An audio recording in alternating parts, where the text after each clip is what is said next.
research-based education, SAP, PEGA certifications, entrepreneurship, KL, deemed to be university. ఉండి నియోజకవర్గంలో ఎన్నికల ప్రచారం జోరుతుంది. ఎన్డీఏ కూటమి అభ్యర్థిగా టీడీపీ ఎమ్మెల్యే రామరాజు మరొకసారి ఇక్కడ పోటీ చేయబోతున్నారు. ప్రస్తుతం రామరాజు ఉన్నారు. సరే, ఇప్పటికీ మీరు చాలా గ్రామాలు తిరిగారు.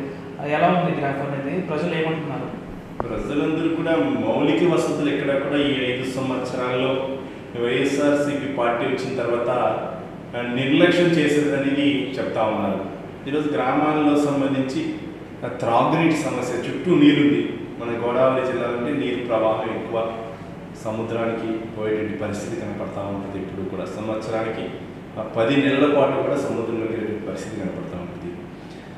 అయినప్పటికీ కూడా త్రాగునీరు సిస్టమ్ సరిగ్గా లేకపోవడం ద్వారా గతంలో చంద్రబాబు నాయుడు గారు కూడా ఉదాహరణకు మా ఉండి నియోజకవర్గానికి 102 కోట్ల రూపాయలు తీసుకురావడం జరిగింది. దాంట్లో ఈ రోజు వరకు వీళ్ళు 20 కోట్లు కూడా ఖర్చు పెట్టకపోవడం ద్వారా ప్రజలందరూ కూడా నష్టపోవడం జరుగుతూ ఉంది. అంతేకాదు ఇంటర్నల్ సిమెంట్ రోడ్స్ కానీ, డ్రైనేజ్ వ్యవస్థ కానీ, శానిటేషన్ కానీ, పంచాయతీలు నిధులు లేకపోవడం కానీ, పంచాయతీ సర్పంచులు అయిన చోట కూడా ఎక్కడ నిధులు ఇవ్వకపోవడం కానీ, అపోజిషన్ ఎమ్మెల్యేగా నేను ఉండడం ద్వారా నాకు ఎక్కడ నిధులు ఇవ్వకపోవడం కానీ, పోనీ వాళ్ళు ఉన్నటువంటి ఇన్ఛార్జీల ద్వారా నిధులు కేటాయిస్తారంటే వారు ఏదైతే కేంద్ర ప్రభుత్వం వచ్చిన నిధుల మీద పెత్తనం చేసేటువంటి పరిస్థితి కనపడతా ఉంది.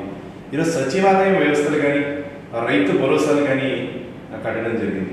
ఈరోజు ఉదాహరణకి రైతు భరోసా తీసుకుంటాం. రైతు భరోసాలో ఎన్ని సర్వీసెస్ ఉన్నాయి, ఆ సర్వీసెస్లో ఎన్ని ఇస్తున్నారనేది చూస్తే ఈరోజు ఇక్కడ కూడా జరిగే పరిస్థితి కనపడతాం. దాని ద్వారా ప్రజలందరూ కూడా ఈరోజు చెప్తా ఉన్నారు, మేము మేనిఫెస్టోకి 100కి 100% చేయడం జరిగిందని చెబుతున్నారు. మద్యపాన నిషేధం అన్నారు, చేశారా? అమ్మ ఒడి ఎంతమంది పిల్లలు అంతమందికి ఇస్తారో చేశారా? పెన్షన్ 3000 అన్నారు, రాగానే చేశారా? ఇట్లా అన్నింటిలోని వైఫల్యాలు పెంచడం, కరెంటు బిల్లులు రేట్లు పెరిగిపోవడం ద్వారా సంక్షేమ పథకాలు చాలా మందికి అందరి పరిస్థితి కనపడతాం. ఉండి నియోజకవర్గం అంటే ప్రధానంగా ఆక్వాకు సంబంధించి పెద్ద ఎత్తున జరుగుతూ ఉంటుంది. ప్రస్తుతం వైసీపీ ప్రభుత్వం వచ్చిన తర్వాత మీరు ఉండి నియోజకవర్గంలో ఉంటూ ఉంటారు. ఏ విధంగా ఉంది ఆక్వాకు సంబంధించిన రంగం? ఆక్వా రంగం కుదేలైపోయింది.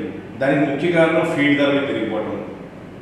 ఏదైతే రా మెటీరియల్ సమతుల్యత లేకపోవడం కానీ, ట్యాక్స్లు వేసే విధానంలో మార్పులు తీసుకురాకపోతే ఈ యొక్క ఆక్వారంగం ఇంకా కుదిరేట పరిస్థితి కనపడతా ఉంది. ఆ రోజు ఫీడ్ యాక్ట్, షీడ్ యాక్ట్ తీసుకొచ్చారు.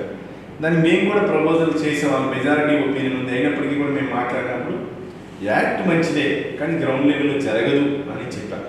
సార్ చూడండి, మీరు కూడా ఏదైతే నేనైతే అసెంబ్లీలో మాట్లాడానో యాక్ట్ మంచిదే, యాక్ట్ గ్రౌండ్ లెవెల్ అమలు జరగడం కష్టమైంది చెప్పా. ఆ రోజు డిఓఆర్పీ రేటు 1,10,000 రూపాయలు ఉంది. ఈరోజు 2 లక్షల రూపాయల దాకా వెళ్ళింది. 1,40,000, 2 లక్షల రూపాయలు ఉంది డిఓపీ రేటు. అంటే రైతుకి ఎంత నష్టపోతున్నాడు? మరి ఫీడ్ యాక్ట్, షీడ్ యాక్ట్ ఉన్నప్పుడు కంట్రోల్ చేసే హక్కు రాష్ట్ర ప్రభుత్వానికి ఉంది. రొయ్యల మేతలు పెరిగినాయి, ఇంపోర్ట్ డ్యూటీల వల్ల, లేదా ఫిష్ మీల్ మీద, అది ఇప్పుడు ఎన్నో రకాల ఓడలు. ఒక పక్క కరెంట్ విద్యుత్ రాయితీ ఇస్తానని చెప్పి ₹50. ఈరోజు చూస్తే విద్యుత్ రాయితీకి 10 ఎకరాలని, 5 ఎకరాలని, aqua zone, non aqua zone అని పరిమితులు పెట్టి చాలా వరకు 30-40% మంది రైతులకు అందుబాటులో లేకుండా విద్యుత్ జరుగుతూ ఉంది. ఒక పక్క ట్రాన్స్ఫార్మర్ రేట్లు పెరిగినాయి, 4 రెట్లు పెరుగుతుందా? మనం కూడా చూస్తున్నాం.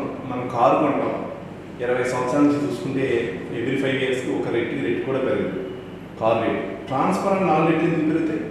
ఐరన్ రేట్ ఎంత పెరిగింది? 20% కూడా పెరగాలి. ఈరోజు కొల్యూట్ అయిపోయి కొన్ని కంపెనీస్ తోటి వాళ్ళు టైఅప్ పెట్టుకుని సుమారుగా 4 రెట్లు ట్రాన్స్ఫార్మర్ రేట్లు పెరిగినాయి. పై ఎఫ్ఎస్ఏ ఛార్జెస్ లాస్ వచ్చిందని, ఫ్యూయల్ ఛార్జెస్ కానీ, ఎఫ్ఎస్ఏ కానీ, డ్రాప్ ఛార్జెస్ కానీ, సెక్యూరిటీ డిపాజిట్స్ అని విపరీతంగా రైతుల మీద భారం చేస్తూ ఉంది. అదేవిధంగా ఎక్స్పోర్ట్ ఇన్సెంటివ్ ఏదైతే ఉందో మనకు రావాల్సినటువంటి రైతులకు మద్దతుగా ఇచ్చేటువంటి కేంద్ర ప్రభుత్వం ఎప్పటి నుంచో ఉన్నటువంటి ఎక్స్పోర్ట్ ఇన్సెంటివ్ కూడా తగ్గించినప్పుడు వీళ్ళు రిక్వెస్ట్ కూడా పెట్టాల. మా రాష్ట్రానికి ఆక్వా అనేది సుదీర్ఘమైనటువంటి సముద్ర తీర ప్రాంతం ఉంది, 970 కిలోమీటర్లు ఉంది. ఇక్కడ 970 కిలోమీటర్లు ఇక్కడ కూడా ఇక్కడ నష్టపోతున్నటువంటి రైతాంగానికి ఇక్కడ ఉపయోగపడే విధంగా ఎక్కడా కూడా ఈ ప్రభుత్వం నిర్ణయం తీసుకోవాలి. పవర్ కట్ల ద్వారా డీజిల్ రేట్ పెరిగిపోయింది. డీజిల్ గతంలో తెలుగుదేశం ప్రభుత్వంలో ₹66 నుంచి ₹70 లోపల డీజిల్ పెట్రోల్. ఇవాళ వీళ్ళు ఉన్న 110 నుంచి 120 వరకు ఉంది, ₹110 లోపు ఉంది ఇప్పుడు. అంటే 100-110 పైన పెట్రోల్ డీజిల్ నడుస్తూ ఉంటే ఏ ఒక వస్తువైనా ఒక 5 సంవత్సరాల్లో ఒక రెట్టు ఎప్పుడన్నా పెరిగిందో మనం చూసాం. గత 10-15 సంవత్సరాలు తీసుకోండి, 40 సంవత్సరాలు తీసుకోండి, 50 సంవత్సరాలు తీసుకోండి, ఈరోజు దారుణమైనటువంటి పరిస్థితి. మద్యం కూడా అంతే. మద్యపాన నిషేధం అని చెప్పి సంక్షేమ పథకాలు ఇస్తామని చెప్పి మందులన్నీ కూడా ఈరోజు ఇక్కడ కొన్న 10-15 రూపాయలు పెట్టి బాటిల్ కొంటే భీమవరం రావడానికి 2 అవర్స్ పడుతుంది. భీమవరం నుంచి రూరల్ విలేజ్ వెళ్ళడానికి ఇంకో 1 అవర్. 3 అవర్స్లో 15 రూపాయలు పెట్టుకున్న వస్తువు 170 రూపాయలు 150 రూపాయలు అమ్ముతున్నారు. అంటే 10 రెట్లు ప్రభుత్వమే ఆదాయాలను ఎన్నుకుని పేదవాడిని నడ్డి విచ్చేటువంటి పరిస్థితి కనపడుతుంది. కాబట్టి ఎన్ని కూడా ప్రజలు గమనిస్తారని చెప్పి మీరు అర్థం చేసుకుంటారు. ప్రధానంగా పార్లమెంట్ విషయానికి వస్తే ఇక్కడ రఘురామకృష్ణరాజు పోటీ చేస్తారని అందరూ ఊహించారు. ఆయన పోటీ చేస్తారనుకున్నారు. అనూహ్యంగా బీజేపీ అభ్యర్థి శ్రీనివాసబాబుకి ఆ సీట్ అనేది దక్కింది. ఎలా ఉండబోతుంది శ్రీనివాస అభ్యర్థిత్వంపై మీరు ఏమన్నా ఇబ్బంది పడారు? అంటే మేమందరం కూడా రఘు గారు ఎంపీ అభ్యర్థిని అందరం అనుకున్నాం, ప్రజలు కూడా కోరుకోవడం జరిగింది. అయితే ఈ పొత్తుల్లో భాగంగా అది బీజేపీకి వెళ్ళడం, తదుపరి బీజేపీలో జరిగినటువంటి సంఘటనల ద్వారా రఘు గారికి ఇవ్వకపోవడం అనేది దురదృష్టకరమే. కానీ అదన్నీ కూడా అధిష్టానం చూస్తూ ఉంటుంది. అధిష్టానం కూడా పరిగణలో ఉంది. వారందరూ కూడా ఏ నిర్ణయం తీసుకుంటారో ఆ నిర్ణయానికి పార్టీకి అందరూ కట్టుబడి ఉండాలి. కానీ రఘురామకృష్ణరాజు గారు కావాలనే విధానంలో అందరూ కూడా కోరుకోవడం జరుగుతూ ఉంది. ఎందుకంటే ఆయన పార్టీ కోసం అన్ని ఆ పార్టీలు లేకుండా ఆయన ప్రజల సమస్యపై ఎక్కువసేపు పోరాడటం జరిగింది. అలానే వర్మ గారు మాకు విరోధులు కాదు, వర్మ గారు కూడా మా స్నేహితులే.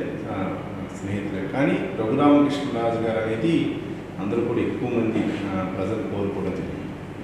ప్రధానంగా ఉండి నియోజకవర్గం చూసుకుంటే దాదాపు ఉమ్మడి అభ్యర్థిగా, కూటమి అభ్యర్థిగా రామరాజు ప్రతి గడపకు వెళ్తున్నారు. గడపకు వెళ్ళే సమయంలో ప్రతి ఒక్కరు కూడా అనేక రకాలైన సమస్యలు చెప్తున్నారు. ప్రధానంగా చూసుకుంటే ఉండి నియోజకవర్గంలో ఆక్వాకల్చర్ అనేది ఎక్కువ ఉంటుంది.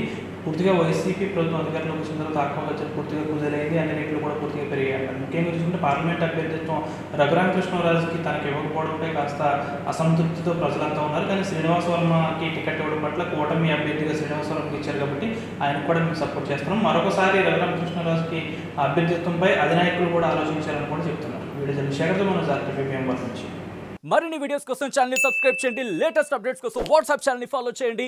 అండ్ లింక్ డిస్క్రిప్షన్ లో ఉంది.